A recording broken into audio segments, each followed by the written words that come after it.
Sekarang Al-Hasan Al-Basri.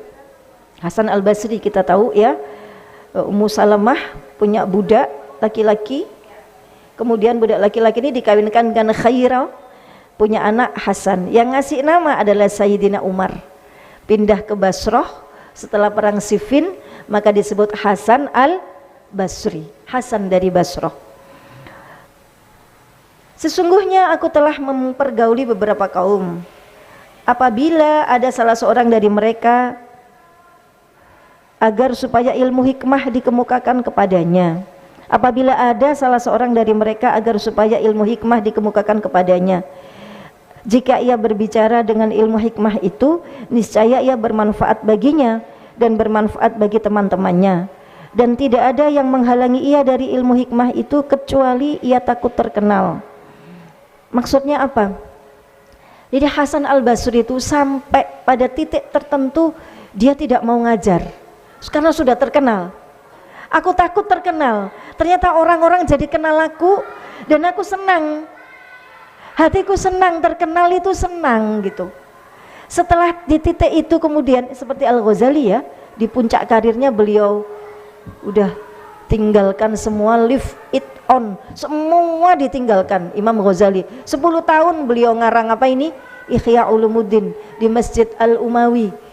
Nah ini Hasan Al-Basri juga mengalami fase itu. Ketika namanya sudah terkenal sebagai seorang ahli hikmah, orang aku ajarin dong ilmu hikmah, dia justru enggak, aku takut nanti aku tambah terkenal. Karena rasa senangku ini belum hilang. Senang ketika saya famous, saya terkenal itu belum hilang gitu. Saya belum berhasil menyembuhkan penyakit senang terkenal. Maka beliau enggak mau ngajar tentang ilmu hikmah. Ini tadi, menghalangi ia dari ilmu hikmah kecuali takut terkenal. Sufyan As-Tsauri juga begitu, pindah dari Irak. Ketika kemudian namanya sudah terkenal, dia mengembara kemana di mana orang tidak kenal sama sekali sama dia. Sampai nyampe ke Mekah jalan kaki. Sufyan As-Tsauri juga begini nih. Jadi semua yang dikisah-kisahkan di sini itu sudah mengalami fase itu. Sudah sampai ke tahap sudah tidak butuh lagi orang gitu, tidak butuh nama.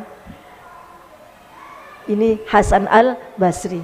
Tapi kalau sekarang guru-guru kita ambil sikap seperti itu, ya kita tidak punya guru. Karena semua guru takut ngajar karena takut terkenal. Lah ini kalau beliau bahkan begini pun karena saking ikhlasnya ilmunya ya sampai ke kita sampai sekarang. Ilmu itu ini pelajaran bagi kita-kita yang ngajar ya, bagi para jamaah yang punya murid ya. Seorang guru itu guru dulu. Dia harus punya hati yang bersih, yang ikhlas ketika ngajar. Ngajarnya benar-benar karena perintah Allah. Karena Allah suruh ngajar. Bukankah Allah itu kerjaannya ngajar? Iqra wa rabbukal akram. Iqra bismi rabbikal ladzi khalaq. Khalaqal insana min 'alaq. Iqra wa rabbukal akram. Terus alladzi 'allama bil qalam. Allah adalah zat, alladzi zat 'allama yang mengajarkan, bil qalam dengan pena. Allah itu kerjaannya ngajar. Jadi kalau aku ngajar, tiru sebagian kecil dari sifat-sifat Allah. Rasulullah itu juga ngajar. Seorang guru harus begitu. Nanti muridmu patuh kepadamu, muridmu ndak entos-entos, ndak apa-apa, tetap aja ngajar. Jangan motong gitu. Ingat Nabi Yunus begitu motong ditelan ikan. Ditelan ikan kan, ikan nun sampai ke dasar laut, dasar sampai ke Gham, ke tahap depresi beliau. Terus baca la ilaha illa anta subhanaka inni kuntu minadh dhalimin, la ilaha illa anta subhanaka inni kuntu minadh. Nabi siapa tadi? Yunus. Nah, seorang guru itu pertama harus itu dulu. Ikhlas dulu. Komen-komen apa-apa itu sudah enggak apa-apa. Respon dari murid-muridmu itu ujian bagi keikhlasanmu. Kalau engkau masih sering marah karena muridmu begini begitu itu, berarti engkau masih kurang ikhlas. Selesaikan, bereskan penyakit-penyakit hatimu. Penyakit apa itu? Kepingin ditaati, kepingin dihormati. mati. Guru harus ikhlas. Kalau guru itu ikhlas, karena ikhlas itu hati, ilmu itu nyampe ke hati muridnya. Kalau ilmu nyampe ke hati muridnya, akhirnya murid itu dengan izin Allah akan berubah. Dan perubahannya itu permanen gitu, permanen. Kemudian dia misalkan tidak menghormati kita sebagai guru, tidak apa-apa. Tugas kita adalah mengajar, mendidik. Yang menjadikan dia baik siapa? Allah. Ini guru. Jadi guru kalau ngambekan berarti gurunya belum ikhlas. Jadi guru ora oleh apa tadi? Ngambekan. Itu guru. Tapi kalau murid beda lagi, jangan pakai guru, jangan pakai dalil itu. Murid enggak boleh, bu guru enggak boleh ngambekan ya.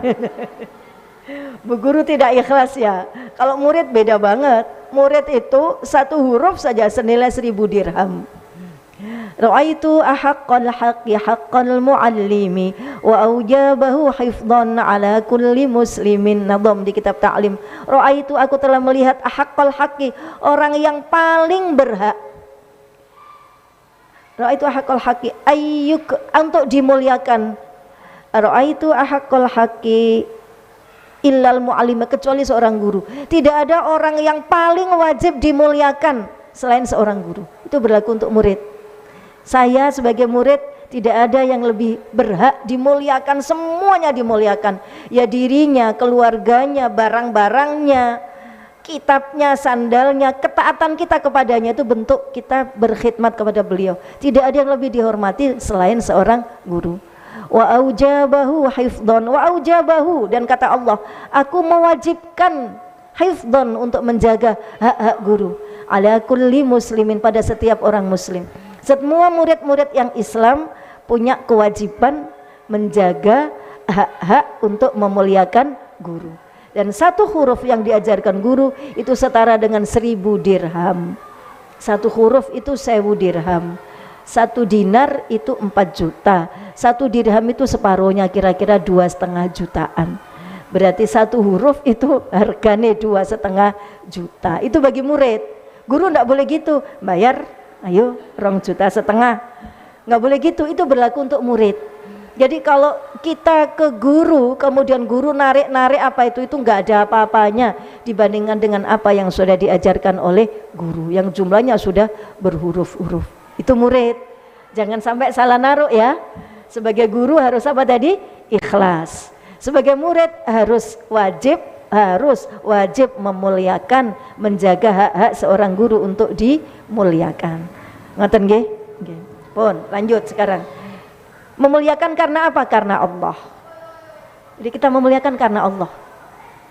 Ngertos ya, memuliakan karena Allah. Saya memuliakan guru saya karena Allah.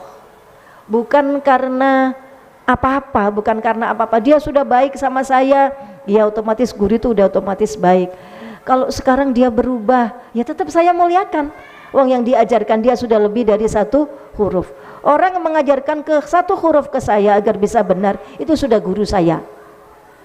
Orang yang mengajarkan kepada kita 1 huruf, berarti dia guru saya.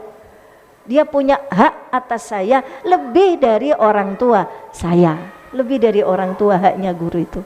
Itu berlaku bagi murid. Semua guru pasti punya guru. Nggak mungkin seorang guru bisa jadi guru tanpa seorang guru. Nah, begitu ya. Allahumma sholli wa sallim ala sayyidina Muhammad ya.